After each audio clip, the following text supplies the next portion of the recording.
Hi everyone, welcome back to Shani classes. First of all good evening to everyone. आज आइए, आपके time table के according math की class है। लेसन 2 की जो स्टार्टिंग थी वो मैंने आपको करवा दी थी और आपको एक मैथ की क्लास मिली थी जिसमें आपको प्रॉपर्टीज़ के बारे में सर ने बताया था, जो कि आप लोगों को थोड़ा कम समझ में आया था। एक दिन मैं उसको फिर से बता दूंगी, परेशान नहीं होगा, फिर से करवा दूंगी। बहुत आसान है, कुछ ही प्रश्न आते हैं, बहुत ज़्यादा नहीं आता है। ओके, परेशान नहीं होना, हर एक चीज़ करवाऊंगी। आज यहाँ पर उसी के आगे उसमें जो चैप्टर आपका दूसरा है वो एक्चुअल में है कि गुणा और भाग की संकल्पना। तो जो प्रॉपर्टीज उस दिन आपने पढ़ी थी वो गुणा की पढ़ी थी, अब उसी तरह की सेम प्रॉपर्टी आपको भाग की भी पढ़नी है। वो मैं आपको आगे बताऊंगी, लेकिन फिलहाल यहाँ पर गुणा के बारे में जानेंगे। गुणा क्या होता है, आपको गुणा भाग घटाना जोड़ आता है, हमेशा सबने पढ़ा होगा। ठीक है, कोई भी ऐसा नहीं जो नहीं पढ़ा है। उस दिन मैंने आपको गुणा की प्रॉपर्टी पढ़ाई थी, बताया था सर ने, आपको वो बता दूंगी। उसके लिए परेशान नहीं होना है किसी को भी। आज जो कॉन्सेप्ट देखेंगे वो गुणे के बेस पे देखेंगे, और गुणे के बेस पे क्या क्या क्वेश्चन है जो एकदम नॉर्मल नॉर्मल में बेसिक क्वेश्चंस को करेंगे, जिस तरह के प्रश्न आते हैं। और टफ जो लेवल है वो आगे आपको हार्ड करेंगे हम, लेकिन एकदम पहले बेसिक से चलेंगे, क्योंकि बेसिक आपको समझना है, फिर पहले छोटे से बड़ा चलते हैं ना। तो जो जो चीज़ें स्टार्टिंग में वो आपको बताएंगे। तो ये लेसन 2 का ही सेक्शन है, उस दिन भी लेसन 2 का था, आज का भी ये दूसरा ही पार्ट है। पहले वाले को तैयार कर दे रहिएगा, उसका टेस्ट आपका कभी भी होगा, बता दूंगी 2 दिन पहले। ओके, आप सभी शानी के साथ बने हुए हैं, लाइक शेयर सब्सक्राइब बिल्कुल नहीं भूलेगा। कोई भी डाउट होगा तो कमेंट बॉक्स में मेंशन करके मुझे बता दीजिएगा, मैं आपको उसका जेन्युइन रिप्लाई दे दूंगी। टेलीग्राम का लिंक कमेंट बॉक्स में मिलेगा। आइए चलते स्टार्ट करते हैं क्लास को। लाइक कर दीजिए जिन्होंने नहीं लाइक किया है प्लीज़। गुणा क्या होता है? गुणा आपको पता है, ये है गुणे का एक सिंबल, ये है भाग का सिंबल, ये है जोड़ का सिंबल, ये है घटाने का सिंबल। ये 4 हैं जो पुल्यर हैं हर एक काम के, सबसे बड़े बाण है यही हर चीज़ को काम करने के लिए। ठीक है, तो देखिए गुणा के बारे में क्या है, गुणा होता क्या है। एक ही संख्या को बार बार जोड़ने की क्रिया गुणा का रूप धारण कर लेती। कोई एक संख्या है, आप जैसे उसको क्या करो, 2 को एक बार, दो जैसे आप 2 लिखो, ठीक है, कोई एक संख्या ले लो, उसको आप मैक्सिमम चाहे 2 + 2 + 2 + 2 + 2 कितनी भी बार आप करो। ठीक है, कितनी भी बार आप करो। मैं इसका कलर चेंज कर दूँ, शायद दिखने में प्रॉब्लम हो रही होगी ना। एक सेकेंड, ये मैं यहाँ पर रेड कर देती हूँ। ओके, अब देखिए यहाँ पर क्या कहा जा रहा है कि गुणा की एक परिभाषा है, एक ही संख्या को बार बार जोड़ने की क्रिया गुणा का रूप धारण कर लेती। कोई एक संख्या है, आप अगर उसको बार बार जोड़ेंगे, बार बार अगर उसको आप जोड़ेंगे, तो इसका मतलब क्या है कि आप उसमें एक प्रकार से गुणा कर रहे हैं। ठीक है, परिभाषा गुणा की क्या होती है ये कभी नहीं आएगी किसी भी एग्जाम में। सिर्फ गुणा को यूज़ करके आपको बहुत सारे सवालों को निकालना है उत्तर उसका। गुणा की संकल्पना में क्या बात आएगी, अब यहाँ पर इस 3 को एक बार, 2 बार, 3 + 3 + 3 + 3 + 3, इसी 3 को आपने 5 बार जोड़ा है, तो क्या बन रहा है 15। 3 का जोड़ कितनी बार किया, 5 बार किया, तो क्या बन गया, 15 बन गया। और इसी 3 को आप जो है गुणा कर दीजिए 15 से, तो क्या बन जाएगा, इसी 3 को, सॉरी यहाँ पे 15 नहीं, यहाँ पे 5 होगा। इसी 3 को आप 5 से गुणा कर दीजिए तो क्या बन जाएगा, 3 × 5 = 15 बन जाएगा। तो दोनों चीज़ समझ में आई ना। या तो आप डायरेक्ट गुणा कर दीजिए तब भी यहाँ पे 15 नहीं होगा, ध्यान रखिएगा, 15 बिल्कुल नहीं होगा, 5 होगा। अब आप इसको गुणा कर दीजिए तब भी आपको 15 निकलेगा, या तो आप 3 को 5 बार जोड़ दीजिए तब भी आपका 15 निकलेगा। इसी तरीके से तो आप 2 को 5 बार, 2 + 2 + 2 + 2 + 2, 5 बार हुआ कि नहीं, 3 × 2 = 5, तो क्या बनेगा, आप यहाँ पर देख रहे हैं, 2 2 4 2 6 2 8 2 10 बनेगा। अब सिंपली आप 2 में अगर 5 से गुणा कर दोगे तब भी तो 10 बनेगा ना। तो वही गुणे में क्या होता है, मतलब कोई एक संख्या को उतनी बार जितनी आप उसी को निकालना है गुणा, तो उसमें एक अगर इतना है तो उतने में उतना ले गुणा कर दोगे तो आपको आंसर निकल जाएगा। या तो एक उसी में उतना ले जाके जोड़ दो तब भी आपका आंसर निकल। तो गुणा और जोड़ दोनों एक ही चीज़ है, एक प्रकार से लगभग आप देखेंगे दोनों एक ही कॉन्सेप्ट है गुणा और जोड़ का। इसी तरीके से अब आगे समझते हैं। ये तो समझाने की बात थी, क्योंकि इंट्रोडक्शन देना पड़ता है कि है क्या। कोई प्रश्न इसमें नहीं बनने वाला, प्रश्न जो बनेगा वो आओ देखो। गुणा करना सबको आता है, गुणा करना सबको आता है, जिनको नहीं आता है वो ज़रूर सीख लें, बहुत इंपॉर्टेंट है, हर बार आपको इसी से करना पड़ेगा क्वेश्चन को सॉल्व।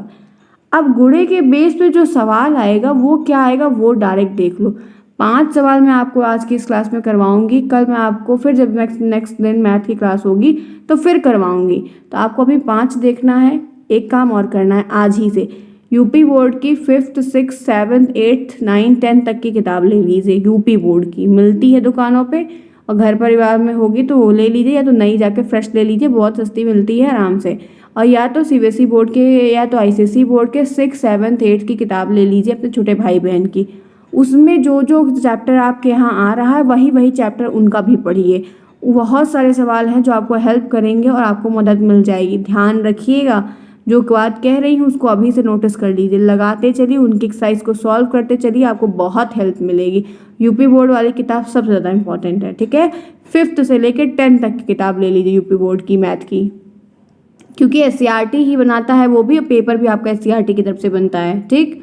अब आओ प्रश्न देखो। यदि एक बच्चा एक गेंद 4 रुपए में लेता है, कोई एक बच्चा है राम, ये बच्चा दुकान पे गया, एक गेंद लेके आया, ठीक है। इस गेंद का जो दाम है वो 4 रुपए है। कितना है? 4 रुपए।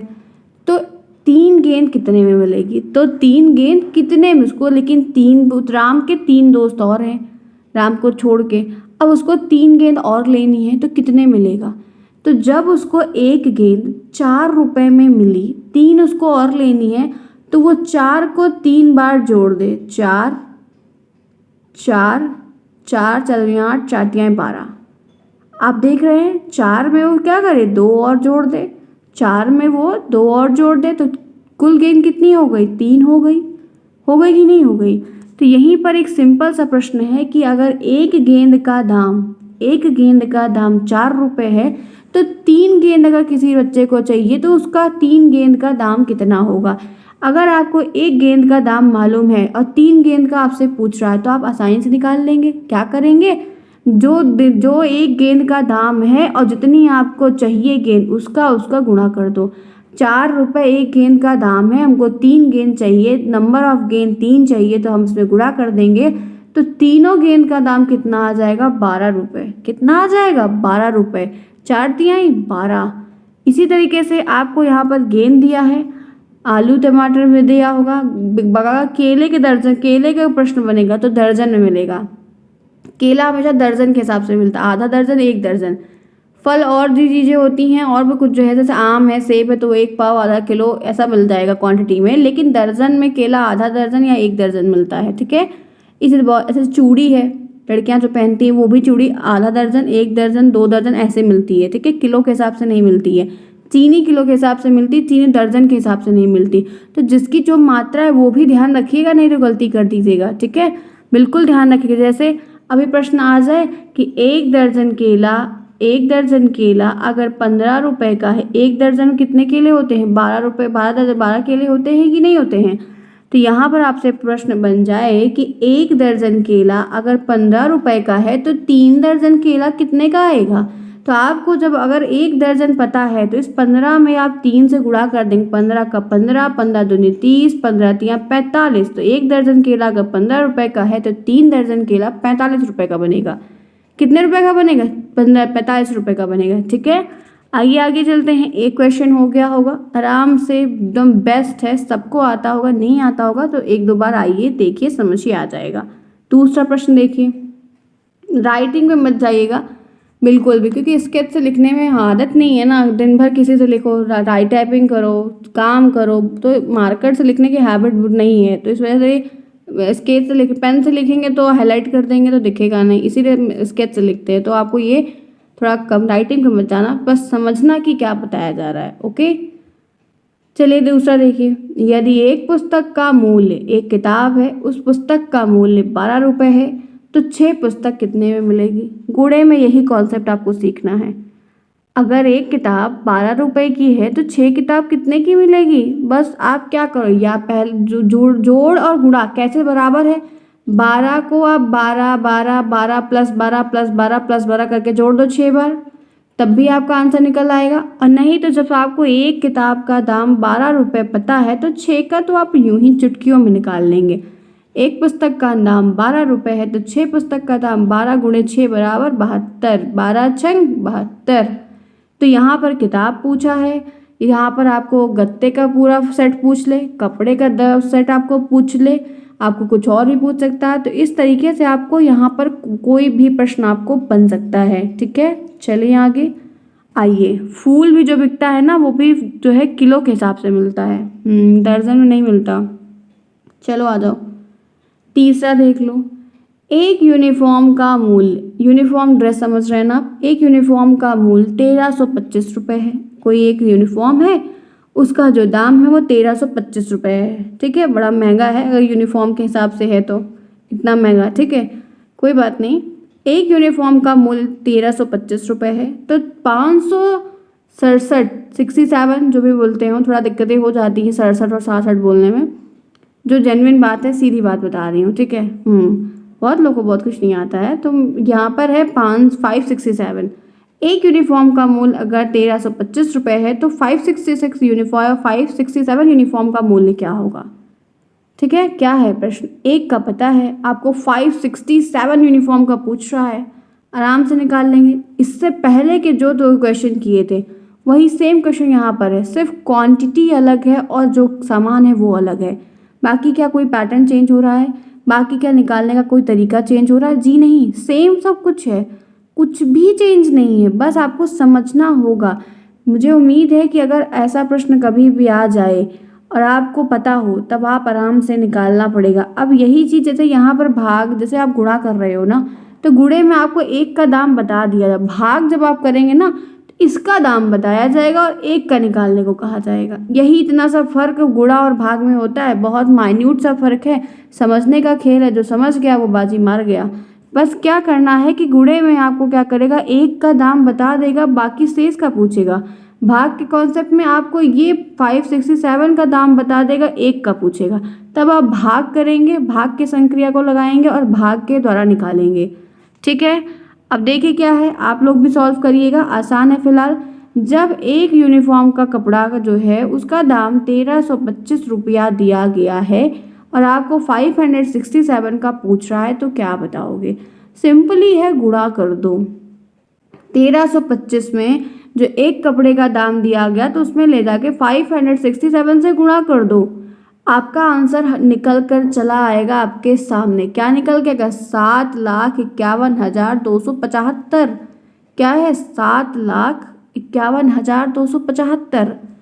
एक का अगर इतना है तो इतने का इतना होगा, बड़ा प्रॉफिट है, बड़ा लंबा प्रॉफिट हो गया, देख लो, इसीलिए कहा था कि महंगा है।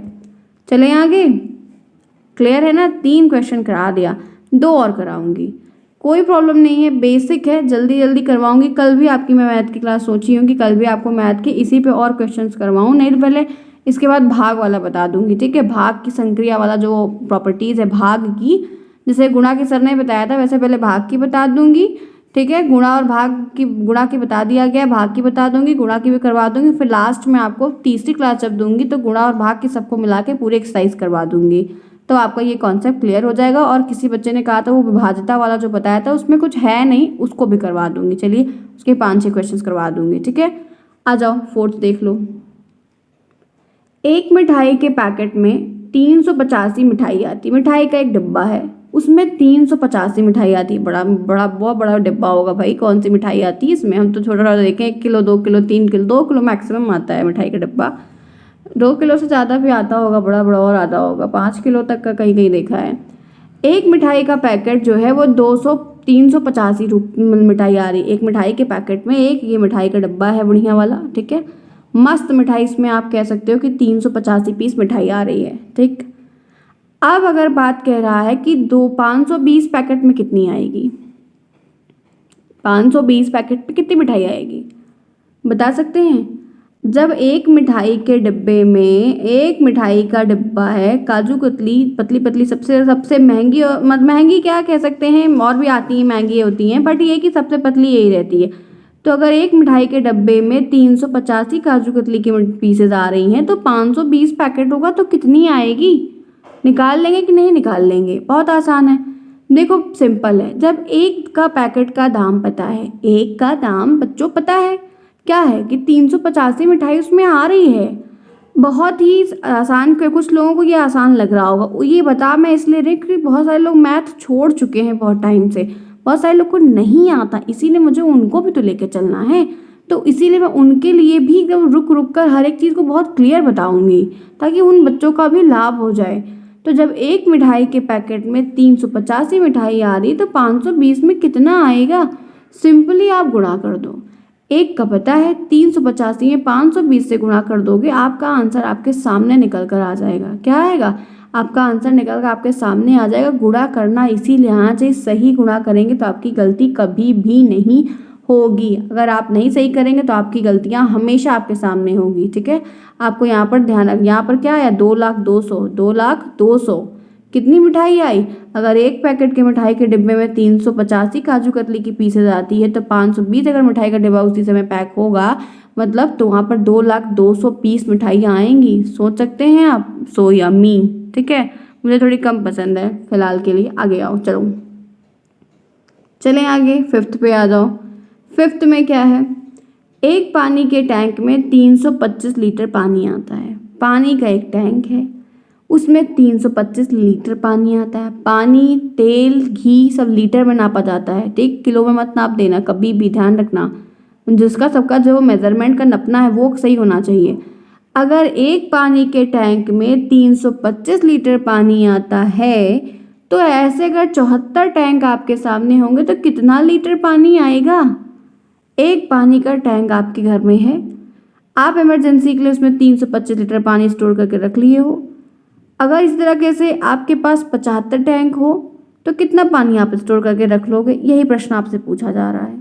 बहुत आसान है, जितना क्वेश्चन ऊपर के 4 किए हैं, जो पैटर्न, जो ट्रिक, जो रास्ता उसमें लगाए हैं वही इसमें लगेगा, कुछ अलग से इसमें नहीं आएगा। कैसे? आओ दिखा देती हूँ। देखो, एक टैंक में 325 लीटर पानी आ रहा है, 74 में आपसे पूछ रहा है। प्रश्न जब आप पेपर में लिखिएगा तो ऐसे लिखिएगा, एक टैंक में पानी में बराबर कितना? 1325 लीटर। अतः यह 2, तो या देन लिख सकते हैं 75 टैंक में कितना पानी आएगा? Question mark. पूरा प्रॉपर से लिखिएगा। ठीक है, ये सारे प्रश्न आते हैं, पूरा प्रॉपर तरीके से बाकायदे रिप्रेजेंटेशन दीजिएगा और स्टेप मार्किंग भी होती है, ध्यान रखिएगा।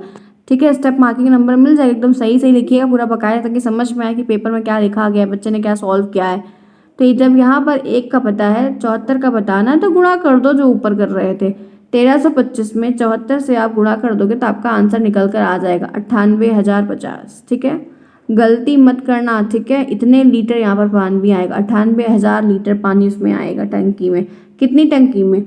74 टैंक्स में आपको इतना पानी, उसने इतने लीटर, यहाँ पर लीटर लिख देना। ठीक है, यहाँ पे मैं लीटर क्वांटिटी लिखना भूल गई थी, यहाँ पर लिख देना। ये इसका राइट आंसर यहाँ पर निकल के आया है। तो आपका ये क्या हो गया? 5 क्वेश्चन हो गया डन। आगे आ जाओ, शायद मैंने एक और लिया, 6 लिया, चलो 6 भी कर लो।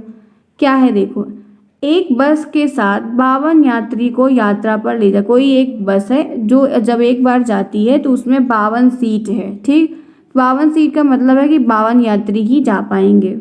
ठीक, अगर वही बस 5 बार उसी ट्रिप पर जाती है जुलाई के मंथ में तो कितने यात्री ले जाएगी? देखो, इस क्वेश्चन में 2 बातें हैं जो आपको बहुत गौर करनी है। वो क्या, समझिए। प्रश्न को मैथ में कभी भी आए तो 2 से 3 बार जरूर करने का प्रयास करिएगा, वरना गलतियां आप करेंगे। पढ़िए पहले तब करिए। क्या कहा जा रहा है फिर देखिए। एक कोई बस है जिसमें 52 सीट है, 52 यात्री को वो ले जाएगी, ले ही, उससे ज़्यादा नहीं जाएंगे। ठीक है, और खड़े होकर कोई नहीं जाएगा, सिर्फ 52 सीट है तो 52 लोग बैठ कर जाएंगे। कोई यात्रा पर जा रहा है, किसी तीर्थ यात्रा पर। ठीक, अब कह रहा है कि अगर वही बस 5 बार, एक महीने में वो 5 बार जाए, एक महीने में अगर वो 5 बार जाती है तो कितने यात्रियों को अपने साथ ले जाएगी? तो हर बार आप क्या करोगे? 52 को 52 52 52 52 5 बार जोड़ दो तो निकल जाएगा कि 5 बार कितने लोगों को लेके गई, तब आ जाएगा। या 52 में आप 5 से गुणा कर दो तब भी आ जाएगा। लेकिन इस प्रश्न में एक अलग ट्रिक और एक कड़ी और जोड़ दी गई। वो क्या पता है? कहा कि जुलाई के महीने में, तो जुलाई का महीना कितना होता है? 31 का। जून नवंबर जानिए, अप्रैल सितंबर 30, 28 दिन की फरवरी, बाकी सब 31। ये एक सेट है जो बहुत पहले से हम लोगों को रट्टा मराया गया और याद है। ठीक है, बहुत लोग उंगलियों पर पता नहीं कैसे गिनते हैं, मुझे नहीं पता, मुझे तो यही पता है। जून नवंबर जानिए, अप्रैल सितंबर 30, 28 दिन की फरवरी, बाकी सब 31। यही याद है, इसके सिवा मुझे दिक्कत कभी नहीं होती है। तो यहाँ पर जुलाई कितने की होती है? 31 जुलाई होती है, 31 जुलाई होती है। तो 31 जुलाई में आप क्या करोगे? ध्यान रखना है आपको, यात्रियों की संख्या बराबर 52 सीट, 5 बार जाने पर क्या होगा, 52 गुणे 5 कर दो, 52 गुणे 5 कर दो। अब जुलाई के मंथ में जाना है तो आप क्या करेंगे, 52 गुणे 5 गुणे 31, 52 गुणे 5 गुणे 31। इसका आंसर आप लोग कमेंट में बताइएगा, मैंने इसका आंसर गुणा करके नहीं बताया, गुणा आपको भी आता है। इसके पहले के जितने 5 क्वेश्चंस बताए सबका गुणा मैंने आपको आंसर सहित बताया, लेकिन इसका गुणा आपको करना है, ठीक है। ध्यान रखिएगा, गलती मत करिएगा। इसका सही गुणा हर एक बच्चा, जितने भी बच्चे, 52 बच्चों का मैंने नाम लिखा, 52 बच्चों ने एनरोलमेंट करवाया, तो 52 के 52 क्लास में आइए, लाइक करिए, कमेंट करके जाइए। आपको हर एक क्लास को देखना है, पढ़ना है, जाते समय कमेंट करके जाना है। तो इसका आंसर कि जुलाई के मंथ में वो कितने यात्रियों को टोटल लेके गया, इसका आंसर हर एक बच्चे का मुझे चाहिए कमेंट बॉक्स में, ठीक है। और सही आंसर चाहिए, सही गुणा करिएगा, गलत गुणा मत करिएगा। लेकिन चलिए एक बात पहले और सुन लीजिए, अगर ये जुलाई का महीना नहीं दिया होता ना तो यहाँ पर 30 की जगह 31 कर दिए, 31 की जगह 30 आ जाता, ठीक है। महीना वहाँ पे स्पेशल दे दिया है, इसीलिए हम हमेशा यहाँ पर जो है 31 लिखेंगे। जो भी महीना, जो महीने का नाम लिखा होगा 31 है या जो भी है, जनवरी भी 31 की होती है, तो अगर वहाँ पर जनवरी या जून जुलाई लिखा है तब तो आप वो पर्टिकुलर लिखो। अगर सिर्फ महीना लिखा है, ठीक है, कोई बात नहीं बताया गया, तब वहाँ पर 30 लिखना होगा, तब दोनों में आंसर चेंज हो जाएगा। इसीलिए मैंने इस क्वेश्चन को और ले लिया ताकि आपको बता दूं कि ये गलती आप मत कर देना, ठीक है। ओके फ्रेंड्स, आज की होती है क्लास यहीं पर ओवर। मुझे उम्मीद है कि सबको समझ में आया होगा। बहुत बेसिक सा प्रश्न था, आप सभी बच्चे कर लेंगे, कोई प्रॉब्लम नहीं होगी। बहुत यूनिक तरीके से बताया, एकदम सिंपल प्रोसेस से। अगर किसी को कोई प्रॉब्लम अभी भी नहीं समझ में आता है तो करना क्या है पता है, ट्रिक क्या है, 5 बार देख लो इसी क्लास को, 20 मिनट की क्लास को 5 बार देख लो, आपको आराम से आ जाएगा, कोई प्रॉब्लम नहीं होगी, आराम से कर ले जाएंगे आप। शाम को इसको टेलीग्राम पर दे दूंगी, नोट्स बनाते चलिए, करते चलिए, आपको हर एक चीज़ समझ में आ जाएगी, कोई प्रॉब्लम किसी को नहीं होगी, ठीक है। ओके फ्रेंड्स, फिर नेक्स्ट क्लास में मिलते हैं, तब तक के लिए take care and thanks for watching to everyone. जिन्होंने क्लास को नहीं लाइक किया, ज़्यादा से सभी लोग क्लास को लाइक करेंगे। कल मिलेंगे फिर हम लोग, उम्मीद है कि कल है संडे, टाइम जैसा अभी रहेगा मैं आपको बता दूंगी, और मैं आपको क्लास कल थोड़ा अगर होगा तो अलग टाइम पर या थोड़ा और ज़्यादा क्लास देने की कोशिश करूँगी कि आपकी 3 क्लास में कर दूँ, ठीक है, ताकि आपको प्रॉब्लम ना हो और आपका कोर्स भी कंप्लीट होता रहे। चलिए फ्रेंड्स, फिर मिलते हैं बाद में, तब तक के लिए take care and thanks for watching to everyone. Shalini classes, bye, see you soon.